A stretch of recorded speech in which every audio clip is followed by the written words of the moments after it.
Susan and all those that work and volunteer alongside us, that you would give us great vision and enthusiasm for our work.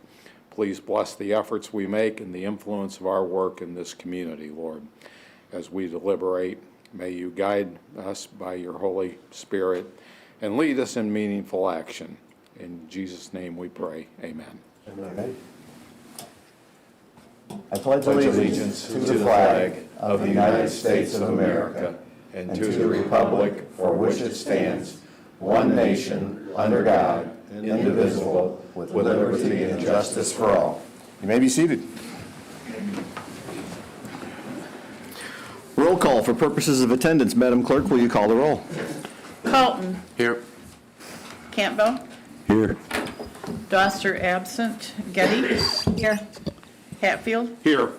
Jackson. Here. Smelker. Here. Tunison. Approval of written agenda. At this time, any member of the board or public may ask for an item to be removed from the consent agenda and placed under items for consideration. Hearing no such request, does any commissioner wish to change the agenda additionally? Hearing no such request, the agenda is approved as written. Reports from state and county officers. Do we have any state and county officers here that wish to address the board or give us an update? We will move on. Limited public comment. At this time, any member of the public wishing to address the board may do so for up to 3 minutes.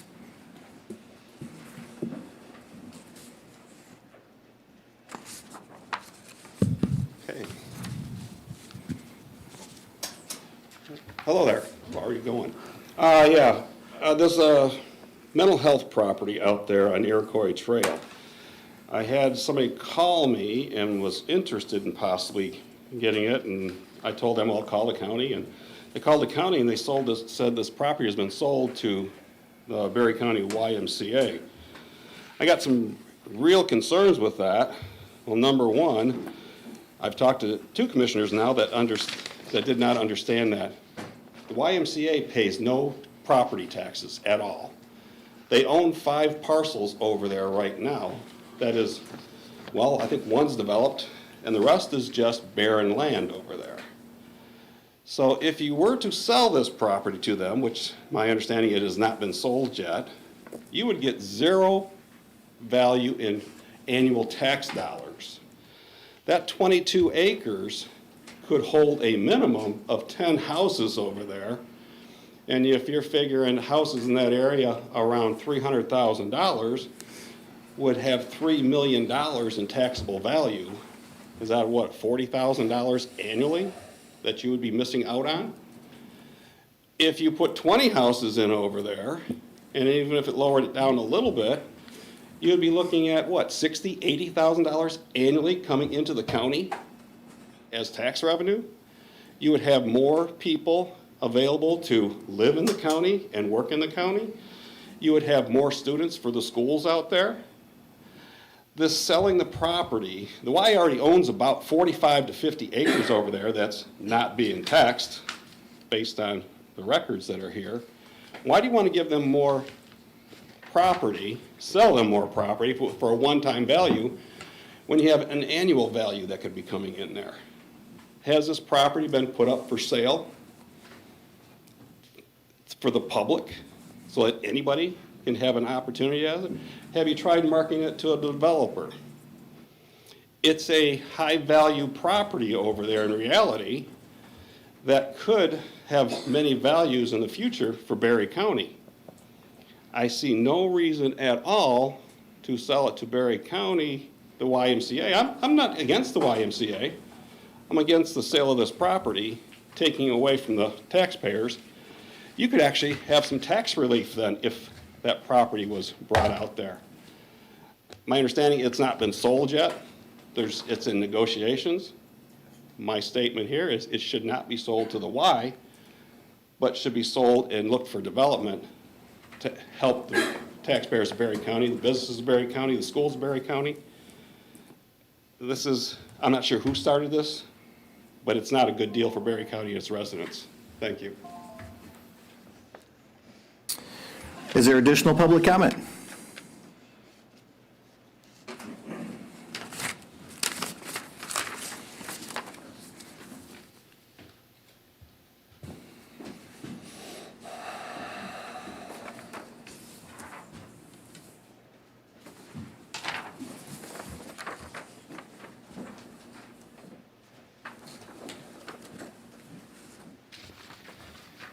All right, I forgot my glasses, so I think I can do this. Sorry. I'm Joel Schneck. I'm here today to share my situation with regard to the flooding at Pine Lake and to make sure that the Commission knows there are a significant number of property owners who are in favor of managing the lake level. When the flooding began in 2019, Commissioner Dull organized a community meeting to check the level of interest that Pine Lake homeowners had in pursuing lake level management. A second meeting was held the following year.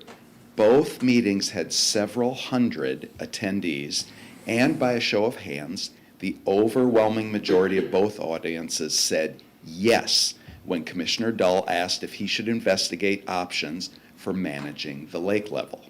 I want to acknowledge Commissioner Dull, who has worked extremely hard to determine viable options that can then be presented to Pine Lake property owners. The sheet I passed out to commissioners shows pictures of my yard before the flooding in 2018 and during the flooding of the past 5 years. As you can see, our entire yard is underwater. For 15 years, we were able to use our yard for family picnics and neighborhood parties and wiffle ball, volleyball, frisbee, all the fun things you do when you're at the lake. Beginning in 2019, the flooding rendered our yard completely unusable. It was devastating. I had to build 150 feet of boardwalk using pallets and plywood so that we could access our boat. Also on the sheet, just for your information, I shared our Facebook site, Pine Lake Plainwell Drain Issue. I encourage you to visit it. It's public to hear flooding challenges elsewhere around the lake, just so you have a sense of what's going on. The value of property for the entire Pine Lake community will benefit from minimizing the negative impact from our changing weather patterns. And to quote the state of Michigan's Eagle website, the region has gotten warmer and wetter since 1900, with Michigan seeing average rainfall increase by around 5 inches. Climate change is shifting seasonal patterns and fueling extreme weather. Climate forecasts show extreme weather patterns will increase through the 20th century in Michigan. The greatest weather concerns are extreme heat and precipitation events. Additionally, flooding results in lost tax revenue because flooded properties mean lower SEV values and reduced income for the township and the county. From recordings of previous commission meetings, it sounds like commissioners are asking very relevant questions about the current situation, previous judicial decisions, and the potential legal and monetary risk for the county if nothing is done. Approaching the situation in this thoughtful and intentional manner is greatly appreciated. I'm sure you know that the idea of managing lake levels is not a new concept. Countless lakes in Michigan do this. Pine Lake homeowners spoke clearly at their meetings, and on relevant Facebook sites, again, the Pine Lake Plainwell Drain Issue, there's Pine Lake Yelpers, Pine Lake Association. You can read current comments from Pine Lake residents that suggest significant support to investigate the options to manage the lake level and review associated pros and cons of these options. I hope that the Commission agrees that it's reasonable to continue this process so that Pine Lake property owners can make an intelligent, data-driven decision. Thank you for letting me speak. Thank you. Is there further public comment? Good morning. Shelley Lake, Irving Township. After last week's meeting, when I think it was Cindy Twitchell talked about the zoning appeals board and the candidates, I looked and sure enough, there are 3 spots open. And I know that 3 candidates interviewed because I was here. And I happen to know Philip, Joseph, and Dan Willett well. And to even think that they are related would be a problem on the board is very insulting. I mean, they have minds of their own. My husband and I are on the executive committee of the Republican Party, and we vote different all the time. So I would like that to be just considered, that they do have minds of their own, and they're not, I think some people call them bobbleheads, but, and then the other thing is, it is really hard for me to get up here. I get sick to my stomach, I'm nervous, it's hard. But when I believe in something, I'll say it in front of a small group quite comfortably, but I'll say it in front of a larger group too, that if you're going to believe in something, believe in it and say it no matter who's listening. That's it. Thank you. Thank you, Shelley. Is there additional public comment?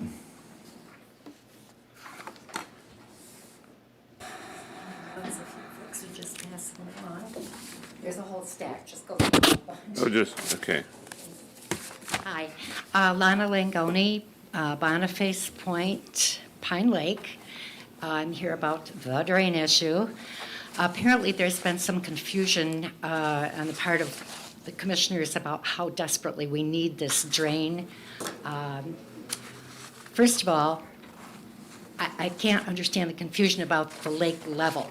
When the lake level was set, that was the low at which the pumps would go on. So I don't think anybody wants the lake level set at that lowest point. So I'm very confused about why that's even been a problem. Secondly, I think that this issue is exactly what we had with the sewer. Our property wasn't impacted by needing a sewer system. There were people on the lake who still had outhouses. They didn't see any reason to put in a sewer system. It was $10,000, which was a huge amount of money. What was that, 25 years ago? But for the good of the lake, and for those people who didn't have land that would perk or needed a sewer system to safely get rid of all the stuff that ends up in the lake, it was for the good of the lake. And we're looking at the same situation. For those of us who have property that was impacted, our pole barn was this far underwater. We had fish swimming in our pole barn. And we're in a trend, which I believe one of the earlier speakers mentioned, and I've got it in the handouts, that we're getting warmer and wetter in Michigan, and this is a trend that's going to continue. I actually testified in court when the previous drain was proposed, and I testified against it because I've been here since my family bought the property in 1949, and the lake goes up and down, and we'd all seen that. And everybody assumed that at the time of that lawsuit, that was a 100-year flood, that we'd never have water that high again. And this last impact has been so much more than anybody could have ever imagined. Our entire road was flooded. We had to bring in truckloads and truckloads of gravel just to build up the road to get to our properties. So I don't think you're getting a clear picture of why we need to do this. It's not just for a few people. There are many people impacted. But even if it were for a few people, the impact is so great that the cost and the value is going to need to be spread out among everyone. So anything you can do to expedite this, to get this going, I just can't emphasize enough how much we really need this. And like I said, we've been on the lake since 1949, so I've seen it high, low, and in between. And if you have any questions, please see me afterwards. I appreciate it. Thank you. Thanks. Is there further public comment?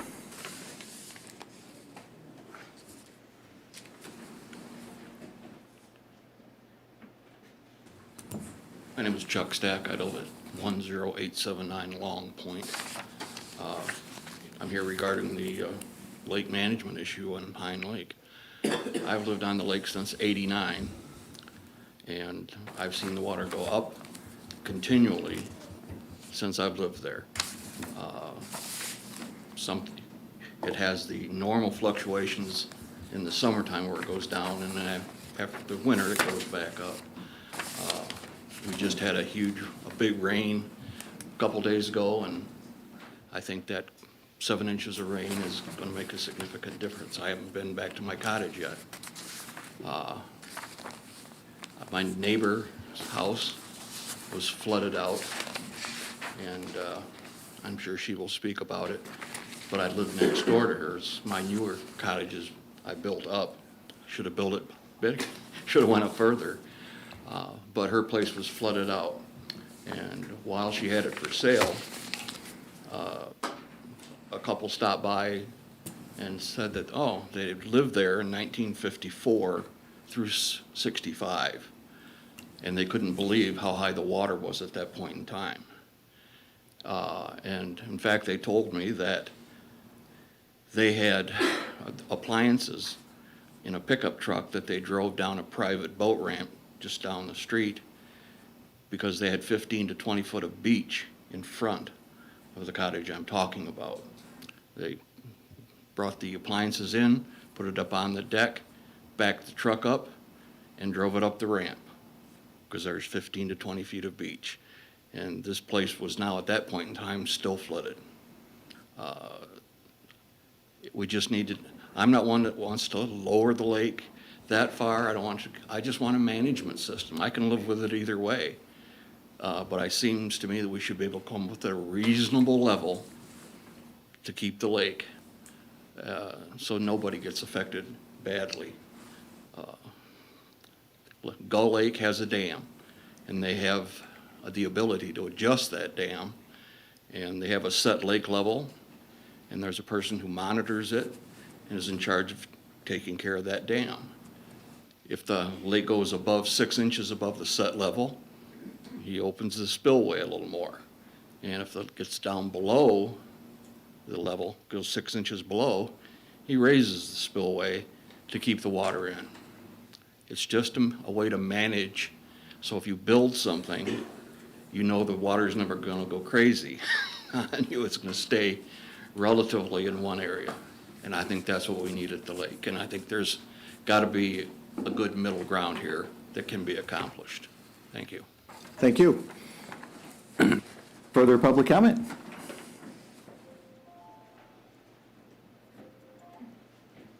Hi.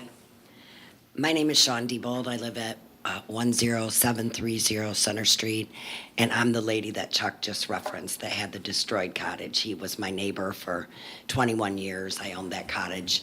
I sent all of you an email last night. I don't know if any of you had an opportunity to look at that, and I sent you several pictures of that cottage, how destroyed it was. It started to take water in 2017 with just, so it sat on a slab. So there was no, space underneath the foundation. It started to have wet spots on the carpet in 2017.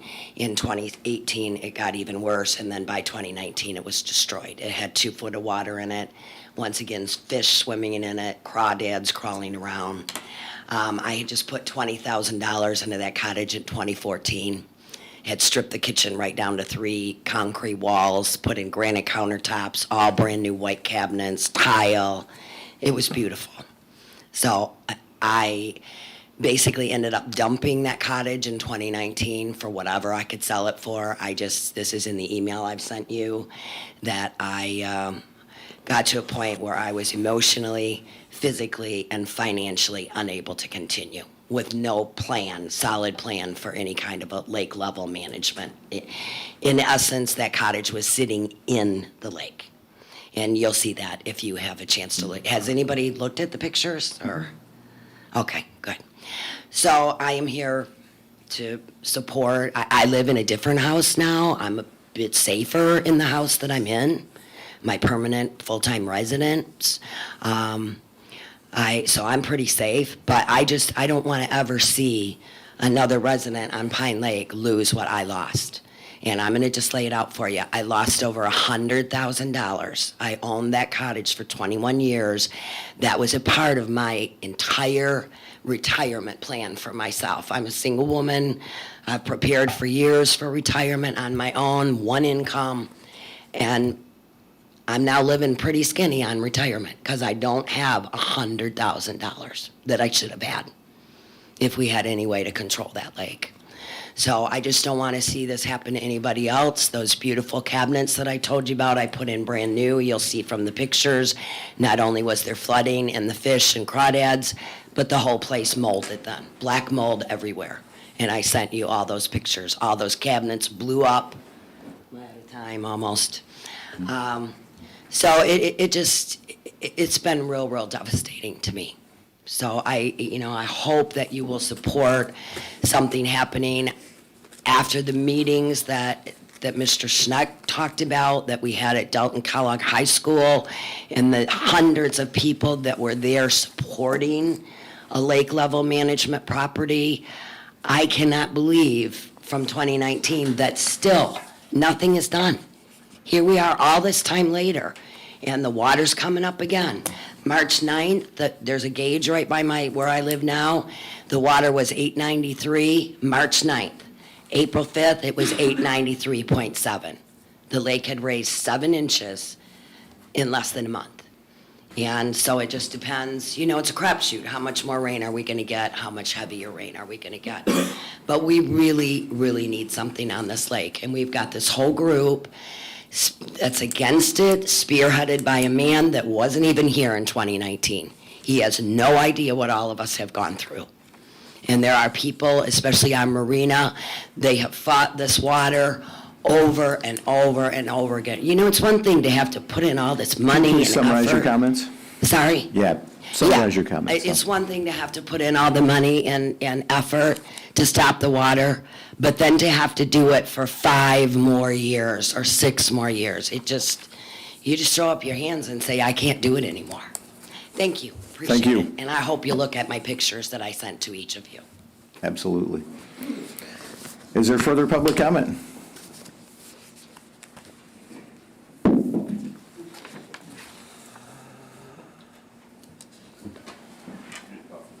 Okay. You getting coffee before public comment or no public comment? So, all right, perfect. We will move ahead with our agenda. Various correspondence. Does any commissioner have correspondence they'd like to share with the board? I have received several emails from Pine Lake residents, several showing us pictures of the water and what's happening with the flooding, with all the continuous rain we've had in the last couple of weeks. We've had several people asking for us to take action on the drain, a few opposed to the drain. We are keeping all of those letters and correspondence on file. So as we get closer to this, and I'll have additional comments about Pine Lake at the end of the meeting under Commissioner comments. Does anybody else have additional correspondence? Okay, we will move ahead with our agenda. Consent agenda, Commissioner Colton. Item A, approval of the March 28, 2023 Board of Commissioner meeting minutes. B, approval of the April 4th, 2023 Committee of the Whole meeting minutes. Item C, approval to appoint Joseph Sanseminio, hope I didn't slaughter that, to the Berry County Conservation Easement Board as a township designee for a term beginning January 1, 2023 and ends December 31, 2023. Item D, approval to remove Stacy Adams as a member of the Berry County Community Mental Health Authority Board for lack of attendance at meetings. Item E, approval to reappoint William Matson and Dwayne Secord and to appoint Mark Bone Sr. to serve on the Berry County Community Mental Health Authority Board for 3-year terms that begin April 1, 2023 and expire March 31, 2026.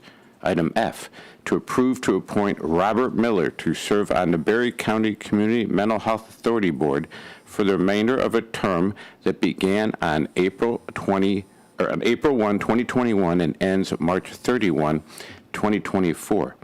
Item G, approval for submission to the Michigan Indigent Defense Council of the attached proposed fiscal year 2024 Public Defender's Office budget. Item H, to allow the friend of the court administration the flexibility to deviate from the entrance salary rate to rehire Sarah Newman as a friend of the court caseworker for a 3-year term according to the BCCEA salary schedule. Support. Motion by Colton, support by Smelker. For all items listed on the consent agenda, discussion is not allowed and a roll call vote is required. All those in favor, vote aye. Opposed, nay. Madam Clerk, will you call the roll? Campbell. Aye. Doster absent. Getty. Aye. Hatfield. Aye. Smelker. Aye. Tunison. Aye. Colton. Aye. Jackson.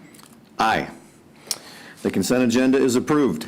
Presentations, we have with us today, Mishaya Rose.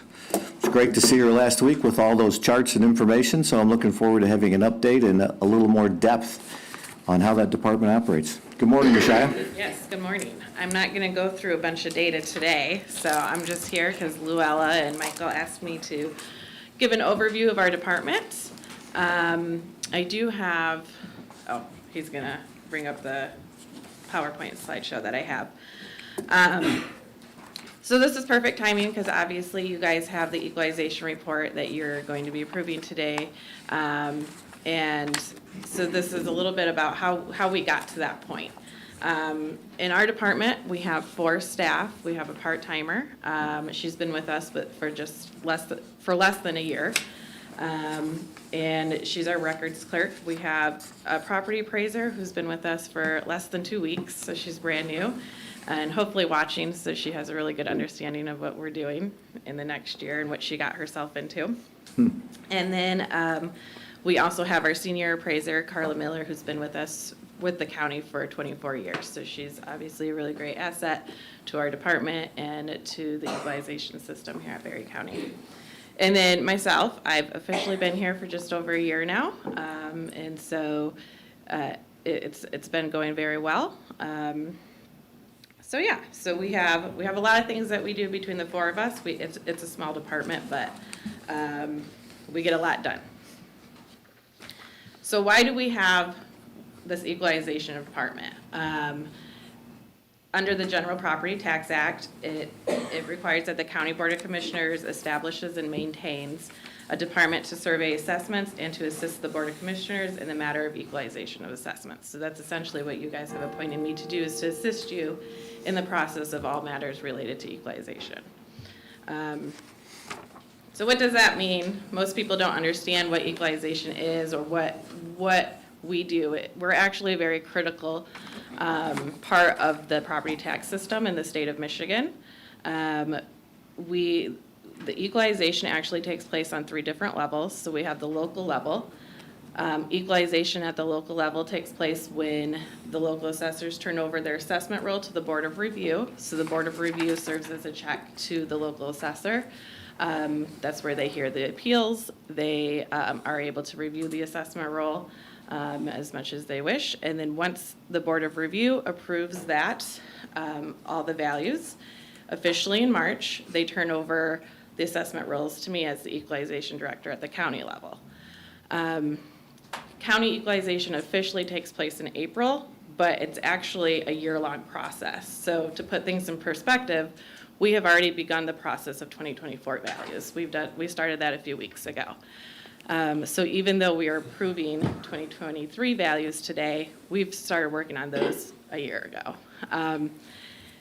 So anyways, we serve as a check to the local level. We ensure that all the assessments for each classification are assessed at 50% of the market value. That's primarily our responsibility at equalization. And then the 3rd level is at the state. So once we approve the equalization values today, I will turn over everything to the state.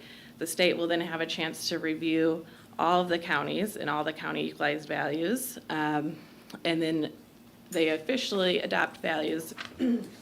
They officially adopt values in May.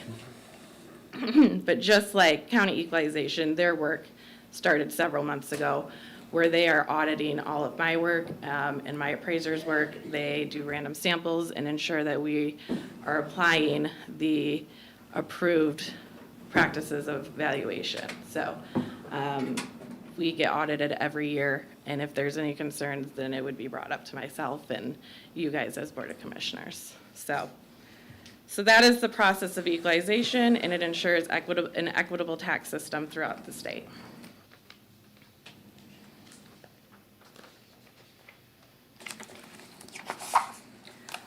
Specifically, county equalization, we do more than just prepare these values for you every year. So we are mandated by law to examine the assessment rolls submitted by the local units.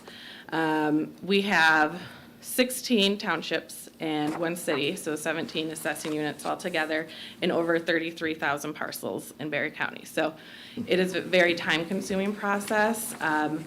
This year I was able to implement the auditing system earlier so I could do a more thorough review of the assessment rolls. And so we started that process in January. And anytime I have a concern, it's not necessarily an issue that I have with the assessor, but maybe something that I say, can you take a look at this and just review this, or maybe check your calculations on these. So it's a very important process.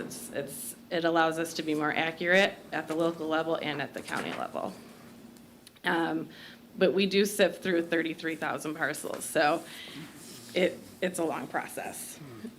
We also prepare, so sorry. We also prepare, it was a long weekend, we didn't have heat, so I used my voice with my kids a lot. And we had a lot of sugar, so. Oh, yeah. Because of Easter, so. Anyways, we're also responsible for preparation of equalized values to ensure the 50% ratio, which I talk about a lot. And then I'll get into that more in depth in the next slide. We prepare tabular statements, which you have an example of one of those with the equalization report. But we do this for various different types of reports throughout the year. The state loves reports, and they love creating new reports and deadlines for me to follow. We also provide assistance to local units in the performance of their duties. This is really important, I think, especially for Berry County, which is a smaller county in a rural area, because a lot of our assessors are not available Monday through Friday from 8 to 5. So our office is there for general questions. If taxpayers have questions, we're able to assist them, but we also assist the local assessors.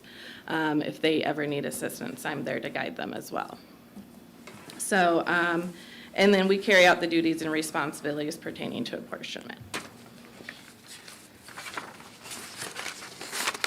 So equalization studies, this is how we get to that 50%. So I don't just get those rolls in March and April and say, yep, they're at 50%. So what we do, we have to come up with our own values, and we look at what the assessed values are in comparison to what the market values are indicating. So our goal at County Equalization is to determine the total net increase or decrease that the local assessors have to apply at the township or city. So if the assessments are generally lower than what sales prices are or what the market indicates, then I, in return, will tell the assessors, you need to increase your classification by a certain percentage. If the market starts to decline, then that's where I come in and I say, you need to actually start lowering your assessments by a certain percentage. And once they meet that, that's where I can determine that they met that 50% in March for county equalization. So to do that, we do two different types of studies. We have an appraisal study where we are actually appraising property. And then we do a sales study where we are actually looking at the actual sales and comparing actual sales prices to actual assessed values. For the appraisal study in preparation for 2023, we physically inspected 780 properties in Berry County. So we go out to the property, we walk the property, we take an inventory of all the buildings and land that's there. And then we assign values and analyze them and compare them to the actual assessed values. And then the sales study, we processed over 4,000 transfers of ownerships, but of those 4,000, we only looked at just over 2,000 sales to determine our percent increase. So it's a lot of work, and it's also why our part-timer is very important, because she's the one who's actually entering in these sales, and I call her the foundation of our office. She's very busy, constantly looking at and verifying those sales. And then we have apportionment. So apportionment officially takes place in October. Apportionment is a certification and spread of all the tax rates upon the taxable value that's approved at the county level.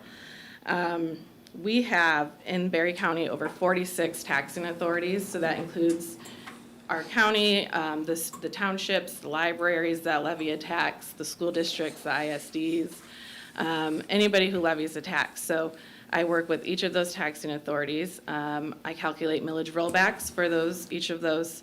And millage rollbacks are essentially, I think I touched briefly on this during the equalization report last week, but that's essentially when if the tax revenue increase is going to be more than the inflation, we have to roll that millage back, so that way the entity is not collecting more than the rate of inflation. So it's a protection to the taxpayers, and it can be harmful to local government units when those millage rollbacks are applied, because those are permanent, and we never get those mills back unless it is voted on by the voters. So I have not started calculating those yet, but I do know that the county will not receive one. I don't know about the local units.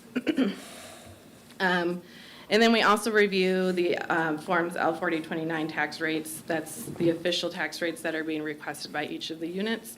I make sure that nobody is requesting a tax rate that is unconstitutional or more than what's been approved through the millage rollbacks. And then I present all of that information to you guys in October for official approval. So some highlights over the past year. We have been successful in implementing computer-assisted mass appraisal data standards. This was a requirement by the state of Michigan. Over the last 2 years, we had to do mass changes to the way we input our data, how we assign certain terms and terminology in our studies, so that the entire state of Michigan is using the same terms. And that has actually made it easier to share data from county to county. So it's a good thing, but it was a difficult process for everybody to adjust to. So it wasn't just us at the county, it was all counties, all local assessors in the state of Michigan. We also had to adjust to the Michigan Equalization Gateway System, which is an online portal.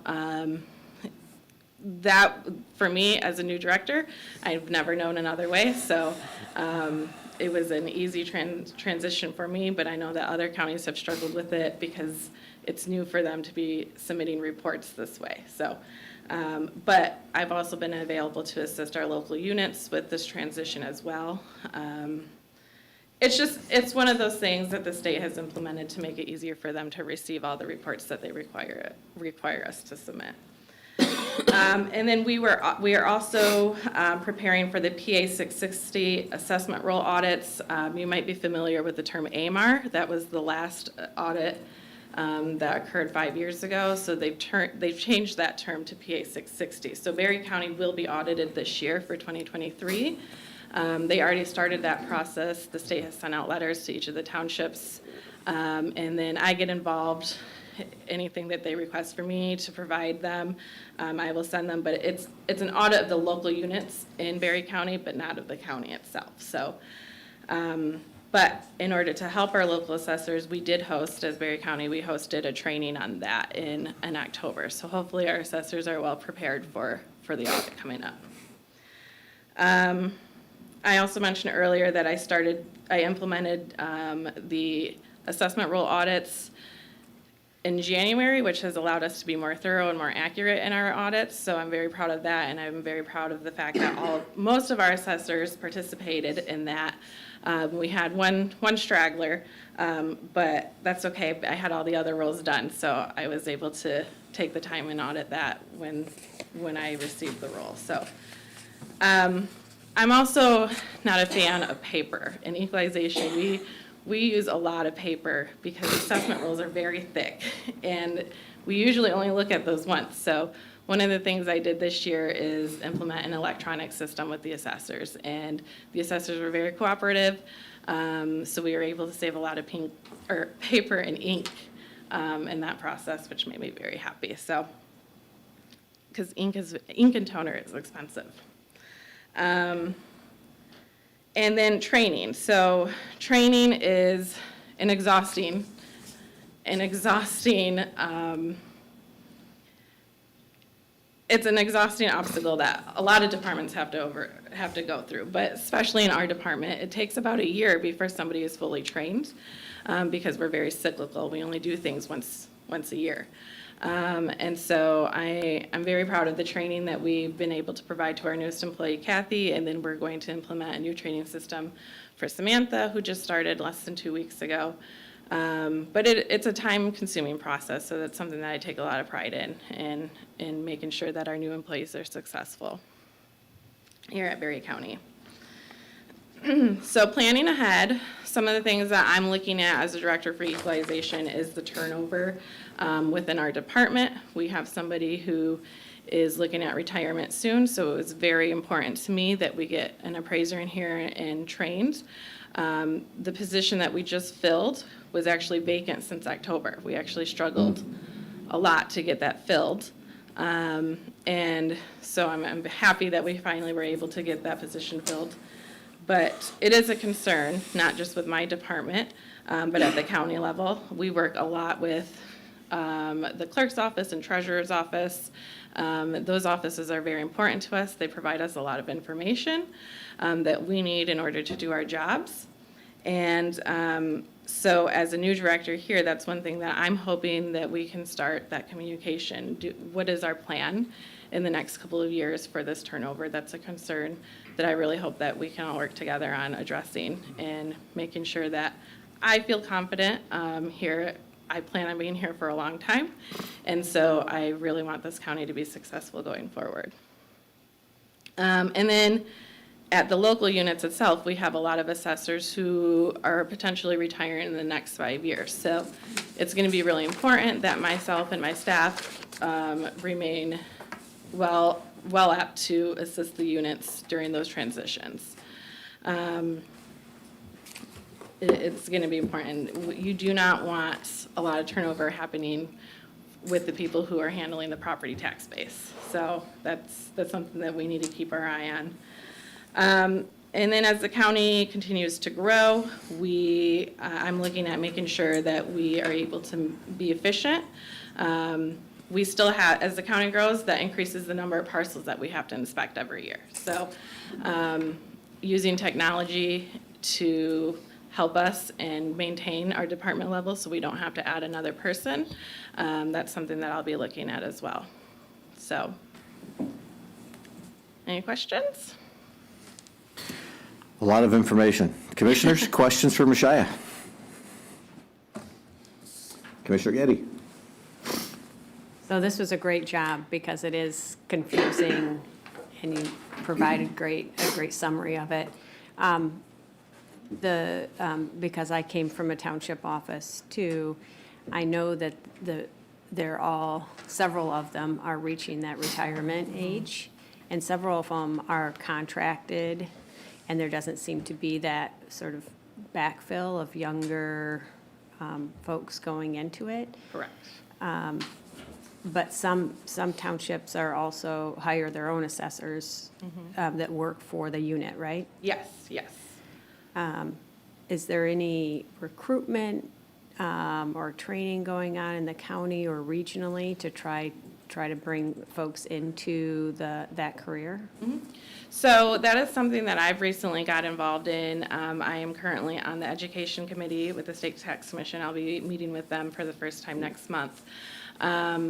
And that's something that's one of my goals, is to bring more educational opportunities to people in our area. There's a lot of training that goes on in the Lansing area, but Lansing is just as big, so then they train them and keep them, right?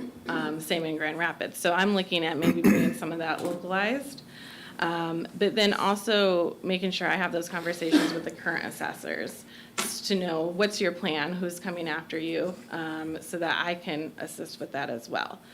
It's going to be difficult because we had a difficult time filling our own position, but there are ways around that. I know, for one, I know that the county is looking at salaries, so that's something that we need to look at.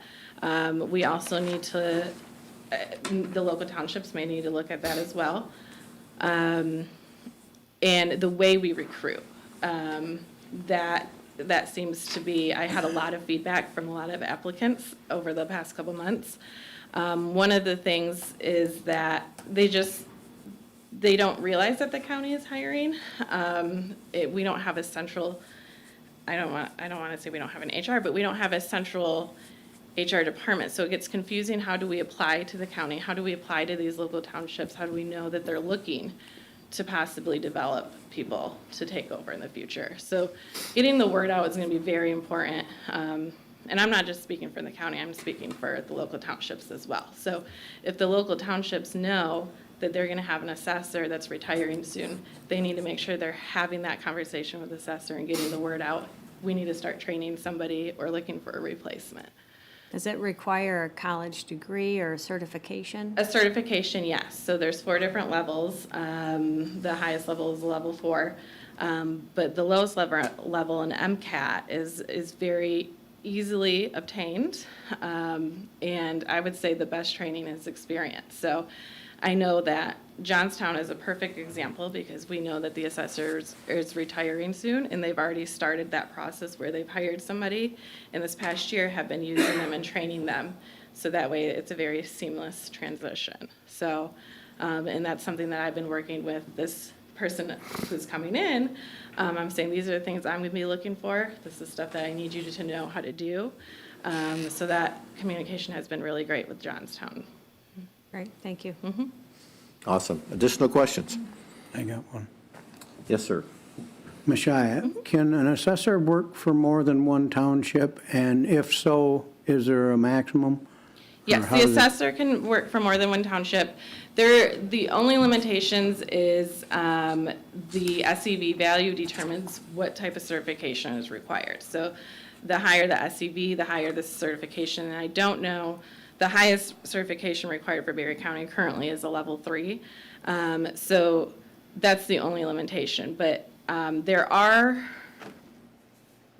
certain requirements now under PA 660 that the assessors have to follow, including they have to be, have certain hours that they are made available. So they have to make sure that they're available. They can't take on more than townships where they're no longer available for one. So those are some limitations. But yes, they can have more than one assessing unit. And we have multiple assessors in Berry County that have more than one assessing unit.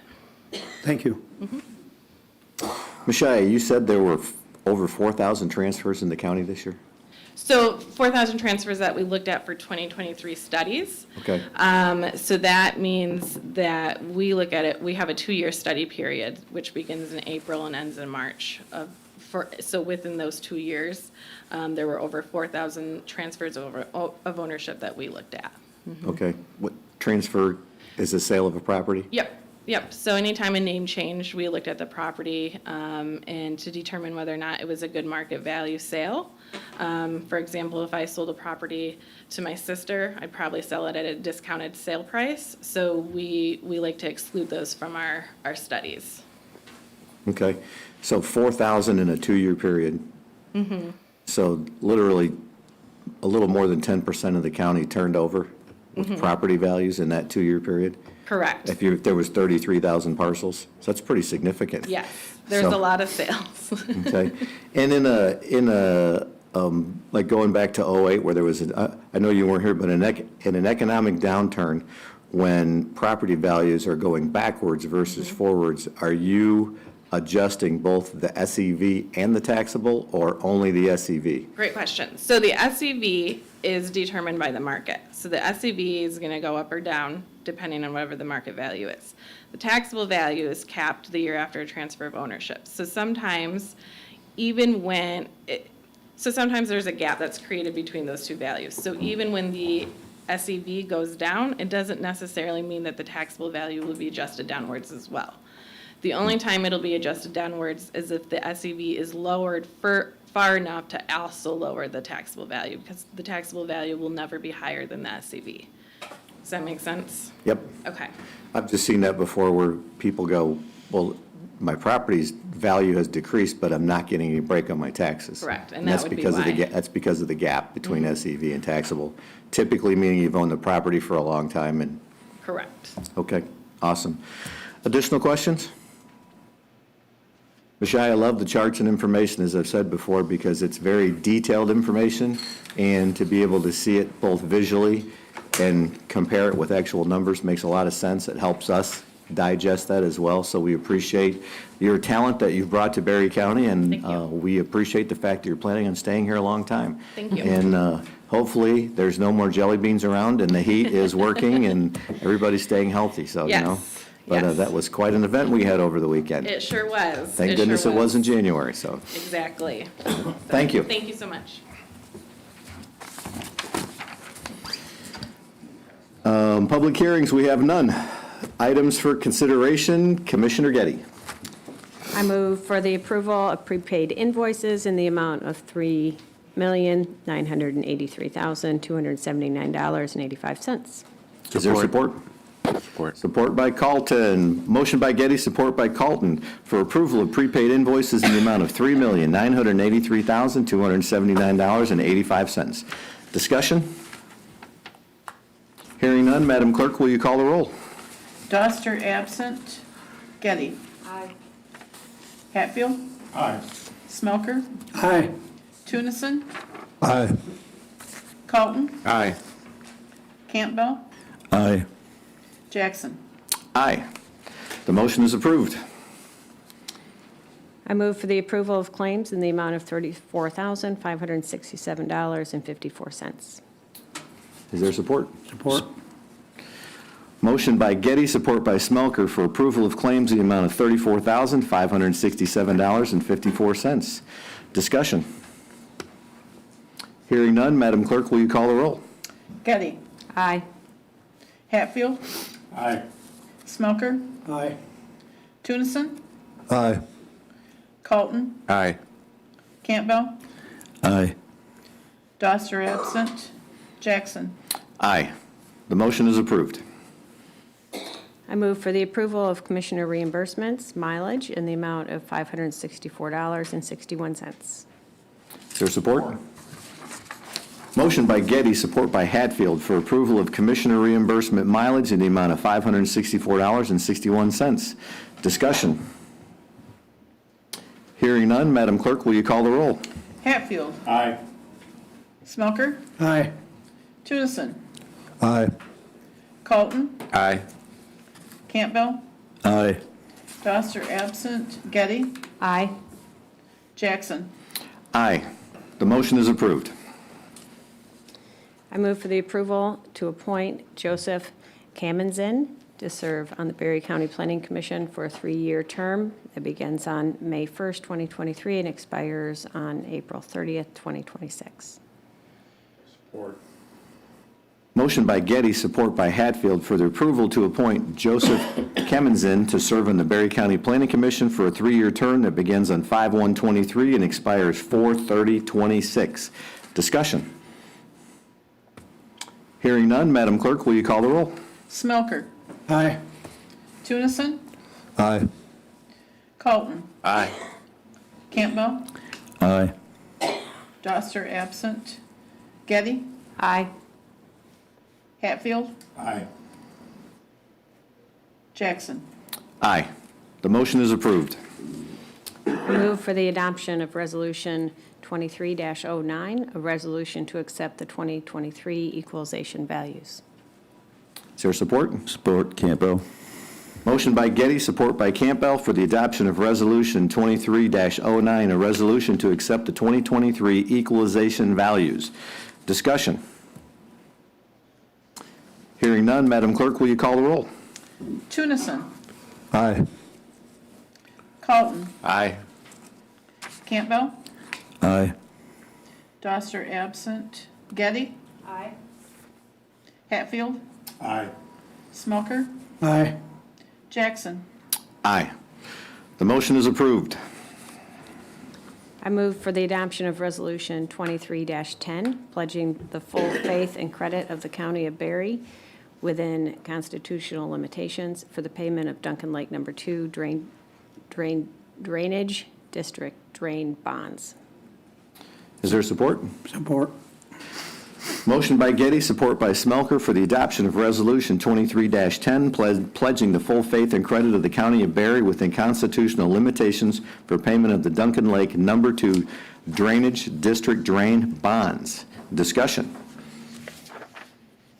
Hearing none, Madam Clerk, will you call the roll? Colton. Aye. Campbell. Aye. Doster absent. Getty. Aye. Hatfield. Aye. Smelker. Aye. Tunison. Aye. Jackson. Aye. The motion is approved. Thank you, Commissioner Getty. Unfinished business, we have none. New business, we have done. County Administrator's report. I'm all set, thank you. Okay, chairperson's report, we're just at the beginning of the meeting cycle, so I was at Hope Township last night, Berry Township tonight. I believe our Economic Development Alliance meeting is not this month, and the Brownfield meeting has also been canceled, so it'll be a relatively light week this week as well, so I am all set, thank you. Chairperson, Vice Chair's report. I attended the Hastings City Council meeting last night. Pleased to report that they did approve the locating of the new tower for 911 on the within the city there by the location for the new fire barn. So very pleased to see that. Otherwise, I was able to give them an update on the work with COA. Awesome. Which they strongly support. Okay. Commissioner Campbell. We had a cancellation, obviously, of the conservation easement last week due to the gas issue, as everybody else experienced in town. Tonight I'll be at Baltimore, and then Wednesday night I'll be at Johnstown. Awesome. Commissioner Tennyson. Got Hastings Township tonight. Other than that, nothing new. Okay. Commissioner Colton. Of note that we're going to see at this board, so this meeting, we've already heard about Duncan Lake and Pine Lake, but I was at the Jordan Lake board meeting, and there is a lot of people in the audience, which usually means usually unhappiness, and they're flooded there, and similar to the pictures we see from Pine Lake, and fed up over. This has been going on for decades and getting worse. When I lived there, we saw 2 50-year events in 3 years. And, global warming, better tile for farmers, and they would like the lake level examined.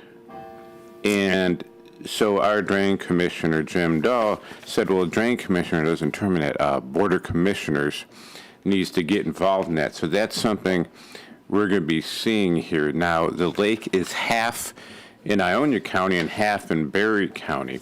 So Ionia County, of course, we can't lower our half of the lake and not lower we have to lower the lake. And so that is, you're going to be seeing people probably from Ionia County and Berry County, asking for the consideration of having the lake lowered 6 inches to a foot, the legal level. Work with Michael and/or the drain commissioner on that as far as an agenda request. And there's a lot of studies and information that goes along with that, as we know from our previous work with the Cloverdale drain and Crooked Lake, and what we're dealing with Pine Lake now. So that'll be, we might as well just get through them all while we're doing them, so Commissioner Getty. I attended Thornapple Township last night. They pinned a new lieutenant, Patrick Jansen, right? Mm-hmm. Yeah, former United Way employee. So it was a really nice evening there with lots of representation from the fire department. You missed it because you like those ones where the fire department shows up. He had his family there. His son actually pinned the lapel, his lapel. So it was a good meeting. Awesome. Commissioner Smelker. Attended the Hastings City Council along with our 911 director and Dave. And thank you to the city of Hastings for granting us a place to put the tower. And a question, are we going to have a meeting when we go to Lansing? We'll discuss that in a second. Okay. Under Commissioner comments. So, limited public comment. At this time, any member of the public wishing to address the board may do so for up to 3 minutes.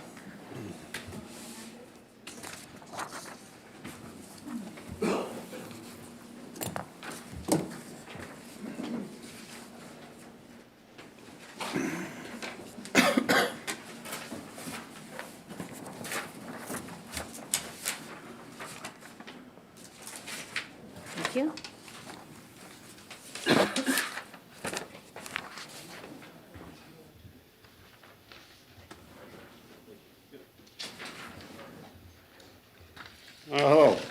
This is about the jail. Let's go to the bottom of this, and it says, first remember, until a design, number of beds, and location are decided, no real figures can be set. So a jail committee needs to be, a jail committee is needed now. Up at the very top line, it says jail funding cost breakdown. For a total of $33 million, this is something I presented back, before the primary to the county commissioners last year. And this had $25 million bond at 30 years. So now my understanding is that they're looking at a smaller jail for about $25 million. So 33 million minus 25, $8 million in savings is about the way I would look at it. So you can make the adjustments here, but when Bob Vanderbo here at a meeting or two ago talked about the Magna Carta, I talked to a buddy of mine, and next thing you know, I got this video from YouTube. 2 Supreme Court justices talking about Magna Carta and why it was so important that the Constitution was formed in that. And in that, I just come to the conclusion that the will of the people have spoken about a jail millage. It is your obligation to listen to the will of the people and not come back and say, well, we don't really care about what you said back at the first jail millage, that it is your responsibility as a county commissioner to fund the sheriff's department, which would include a jail, but it's also your obligation in your oath of office to listen to the will of the people, which is no millage for the jail. Don't come back and ask again, because the people have spoken once. How many times do they need to tell an elected body no? Hastings School Board, what is it, 5 or 6 times now? Because the will of the people is not being listened to or heard. So it's really important to understand you need to fund a jail out of what we give you. The equalization, I just heard that you're not going to have to worry about a tax reduction. I've been here for almost 35 years now, to be 35 years this year, and yes, my taxes have went up annually. Once again, the equalization, you raise taxes, you raise property values, which raise taxes. You maxed out the Headley Amendment. Back in November, December, when the budget was presented, there was a 14% contingency fund, which was about $2.3 million, if I remember right. So you need to look at how you're going to fund a jail with your tax dollars that are coming in annually, because that is your obligation to fund the sheriff, not to keep coming back after the people have spoken and told you no, because the will of the people in Berry County, we've had enough taxes. You're going to get increases. So I appreciate you listening.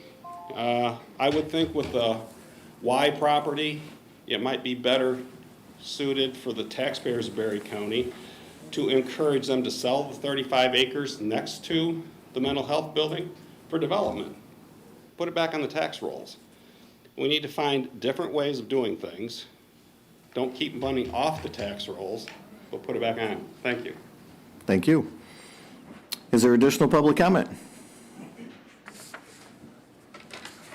Good morning. Thanks for the opportunity. That was Gary Hoyt. I don't know if he mentioned his name or not. Most of us know him here anyway.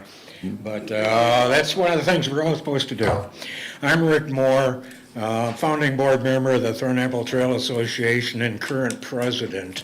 Our major fundraising effort is coming up on Saturday, the Berry County Roubaix. There's up to 4,000 people riding on the Roubaix. I will not be one of them. The signs are up year-round. I don't like competing against 3,999 people. But the Bullhouse family gives us 200 parking spaces to sell out to the Berry Roubaix riders at $25 a piece. It usually sells out within a couple of hours. They keep saying you ought to raise the price. I'm an old timer. $25 seems like a lot, but it's convenient, it's available. We'll be out there at 5 o'clock in the morning because the people that ride 100 miles start riding at 5:30 in the morning. So we'll be out there with our flashlights directing people around. And this is a wonderful opportunity for the county and the Trail Association because we use this money to help maintain the trail and to acquire more property and to work with other folks to acquire more property. Because our goal is to continue the trail from, mine anyway, continue the trail from Grand Rapids to Charlotte. And then that is a doable item. Because in Charlotte, the rail grade is available, the dinner train is closing down, they're owing back taxes. The hospital promised me years ago they'll buy that and continue on to the Crandall Lake Park. And so there will be a destination involved in riding that far. We hope to use our money to help build covered bridges in Middleville. And so local politicians who've passed because of COVID are memorialized by these covered bridges on the trail. And their bridges are covered to maintain the bridge, not to trick the horses into think they're going into a barn. So there's a historical significance for doing this. Also along the trail, behind where Jukes was, I'd like to put up a sign where it says Blood Lagoon, because where the slaughterhouse was, they had a blood lagoon, and gosh, you never hear anything crazy about that. And in the other direction, there's a barn in which you could see all four sides of the barn from the train, and then it was in Ripley's Believe It or Not. Well, I want to put a plaque there for that family too, because they're proud of that fact, and I'm proud of my neighbors, and so I want to help them out as well as ride my bike, eat chocolate, and talk to strangers. So I'm Rick Moore, not related to any other Moores, and I support this message. Thank you very much. Awesome. Thank you, Rick. We know who you are. Hi, Shelley Lake again. As you all know, I've said I'm in full support of our township clerks, and I think some of them are struggling. I'm hearing from residents frustration that either they can't reach the township, not just the clerk, the deputy, people in the office. And I've talked to several, they're wanting to maybe switch roles with someone, a deputy and a clerk. They're just burnt out. We're going to lose our talent, and that is really, really scary. So I don't know what can be done other than reaching out like we are and saying, how can we help? File your MasterCard, catch up so that you don't have so much pressure. There's no hidden agenda. We just can't lose these folks, but we also need to be able to reach them. And I know personally, I've called, emailed one certain clerk and never hear back. That kind of thing, when the public is frustrated, maybe somehow we can take some of that pressure off of them. So I don't know what can be done.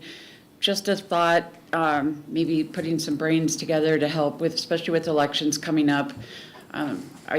They need some support. Thank you.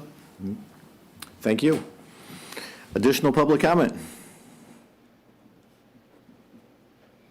Yes, I'm Sean Diebold again. Do I need to give my address again or no? No, you're good. Okay, can I expand a little bit on what I said previously? Yes. It doesn't have to be a new topic. Okay, I realized after I sat down that I didn't make clear that I use that cottage as a weekly rental, like a vacation rental by owner, Airbnb, for about 15, 16 years. So I would change that out every Sunday. The people that were in there would leave by 10, the new people would come in at 4. So I was the one over there cleaning every Sunday. In our short summer season, instead of playing out on the lake on my boat, I was over there cleaning that cottage. But it was all that defined goal that someday I'm going to be able to sell this, and this is going to be, an influx into my retirement.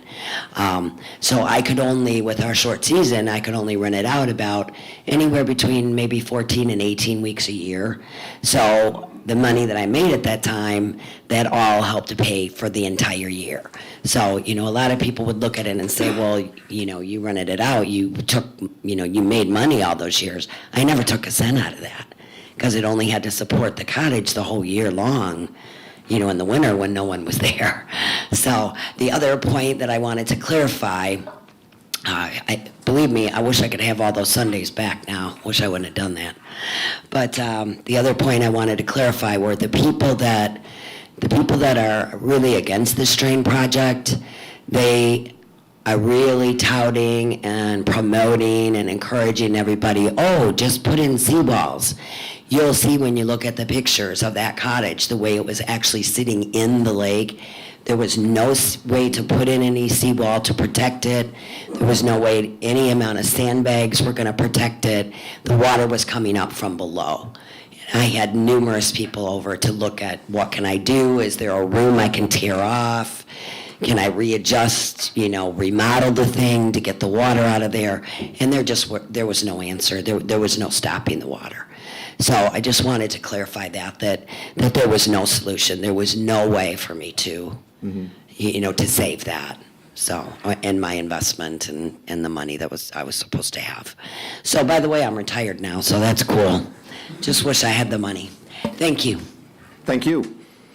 Additional public comment? Hearing none, we'll move on to commissioner comments. Commissioner Calton? Commissioner Getty? Commissioner Smelker? Commissioner Tunison? Can you hear me? I feel for anybody who's been flooded out, whether it's along Pine Lake or Jordan Lake, Thornapple River, and a lot of that's gone on in the last few weeks. But regarding the Pine Lake solution, hopefully Jim can come back to us, the drain commissioner, with a cost-effective solution, and then we can move on. Thank you. Commissioner Campbell? I have nothing. Commissioner Hatfield? Comment. A couple things. Barry Roubaix, thank you, Rick, for going through that with us. There will be bikes all over Berry County all morning this weekend. They're out practicing now, so keep your eyes open. There are bikes everywhere. So this is a blue ribbon day in Berry County. Over 4,000 people will be here, plus their cheering sections and fan clubs. There typically is refreshments, and a lot of time for fellowship. I know Hastings Rotary this year is taking care of those refreshments, so those are all volunteers working down there. Hastings Rotary is a great organization for giving back to the community, so if you have some time and you want to enjoy the sunshine Saturday, it is supposed to be a beautiful day. Wander around downtown, and hopefully all your heat's working again, right? So, secondly, Pine Lake, I have continued to communicate with our Drain Commissioner Dahl on this, and as Commissioner Tunison pointed out, the goal for all of this is to find a affordable, reasonable solution for the problem. I think part of the fear is the Crooked Lake issue that was an $8+ million project and involving two different drain districts that took several years to complete, several studies, a lot of cost overruns.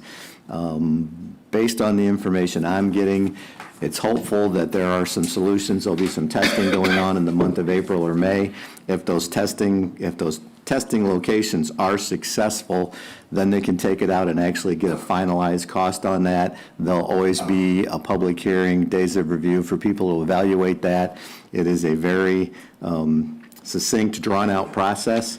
We are all hoping that our drain commissioner can come up with something that is financially feasible, that is going to solve the problems on Pine Lake, because although this board has reviewed a legal lake level, it didn't make sense at that time to pursue a legal lake level without a drain that you could actually control the legal lake level. So if it's a kettle lake and the water's going to continue to go up by many feet, we need to get the drain solution in place, establish a legal lake level. The lake I live on has a legal lake level. Several lakes in this county have legal lake levels. It is very beneficial to the people who live on those lakes to have a consistent water level to set your docks and your boat lifts to going forward. So, but we are continuing to review that and keep our eyes on that, and we will be making progress on that. I don't have a timeline for it. That's in the Drain Commissioner's office, but that is something that we are interested in. And now we have Jordan Lake to also add to our list of lakes. So next week, as Commissioner Smelker, the last week of the month is going to be the MAC legislative committee, or legislative meeting in Lansing. So next week is going to be a BOC, not a committee of the whole. So, but we will be combining information that we would have had in our committee of the whole at the BOC. So I would anticipate that being a longer meeting. So we have several things to cover, including, I know we're going to be going over some of the requests from the Sheriff's Department with court screeners. We are going to be talking about the YMCA property. There's several other things on the agenda, so be prepared for a longer meeting next week as well. Shelley Lake asked a good question about the Zoning Board of Appeals. In that question, in fact, there are 3 positions available. By statute, one of those, the position that is available since Clyde Morgan, who is retiring, was on the ZBA. The 3rd position has to be a member of the Planning Commission that's seated on there. So the 2 positions that were filled were correct. The 3rd position is not available for a member of the public. That has to be filled by a member of the current seated Planning Commission. So hopefully that will clear that up. And as far as the questions on the YMCA, we really thoroughly looked at that property. I know we've had a few comments on it, but not many people have actually gone out and walked that property. We've actually sat down and had counsel with both a professional appraiser and with local real estate professionals who have guided us in the process on what to do with that property, because that's got a 7,500 square foot building on it. That building is a 1990s building. It's got very good bones. It is dated. However, when you have a 7,000 square foot commercial building sitting in the middle of 22 acres, that is not really appealing for a doctor's office or a dentist office or for a lot of other uses in that area, because it is off the beaten path and it is very hard to get. It's not hard to get to. It would be challenging to get to in the wintertime. That's what we were looking at originally for the COA. The COA came to that conclusion that they thought the space might work, but the location would not.